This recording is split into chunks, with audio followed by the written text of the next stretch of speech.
ಹಳ್ಳಿಯಲ್ಲಿ ರಾಮು ಎಂಬ ಬಡ ರೈತನು ಇದ್ದನು. ಅವನಿಗೆ ಚಿಕ್ಕ ಜಮೀನು ಮಾತ್ರ ಇತ್ತು. ಪ್ರತಿದಿನ ಬೆಳಗ್ಗೆ ಸೂರ್ಯೋದಯವಾಗುವ ಮುಂಚೆ ಎದ್ದು ಹೊಲಕ್ಕೆ ಹೋಗುತ್ತಿದ್ದನು. ಆದರೆ ಮಳೆ ಸರಿಯಾಗಿ ಬಾರದ ಕಾರಣ ಅವನ ಬೆಳೆಗಳು ಹಲವಾರು ಬಾರಿ ಹಾಳಾಗುತ್ತಿದ್ದವು. ಒಂದು ವರ್ಷ ಅವನ ಪರಿಸ್ಥಿತಿ ತುಂಬಾ ಕಷ್ಟಕರವಾಗಿತ್ತು. ಮನೆಗೆ ಅನ್ನ ಕೂಡ ಸರಿಯಾಗಿ ಇರಲಿಲ್ಲ. ಆದರೂ ರಾಮು ಧೈರ್ಯ ಕಳೆದುಕೊಳ್ಳಲಿಲ್ಲ. ಒಂದು ದಿನ ನನ್ನ ಪರಿಶ್ರಮ ಫಲ ಕೊಡುತ್ತದೆ ಎಂದು ಆತನು ನಂಬುತ್ತಿದ್ದನು.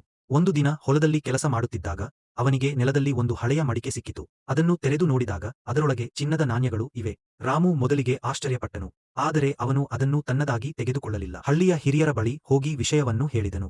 ಹಿರಿಯರು ಅವನ ಪ್ರಾಮಾಣಿಕತೆಯನ್ನು ನೋಡಿ ತುಂಬಾ ಸಂತೋಷಪಟ್ಟರು. ಅವರು ಆ ಧನವನ್ನು ಹಳ್ಳಿಯ ಎಲ್ಲರ ಒಳಿತಿಗಾಗಿ ಬಳಸಲು ನಿರ್ಧರಿಸಿದರು. ಜೊತೆಗೆ ರಾಮುವಿಗೆ ಸಹಾಯವಾಗಿ ಸ್ವಲ್ಪ ಹಣ ನೀಡಿ ಉತ್ತಮ ಬೀಜಗಳು ಮತ್ತು ಉಪಕರಣಗಳನ್ನು ಕೊಟ್ಟರು.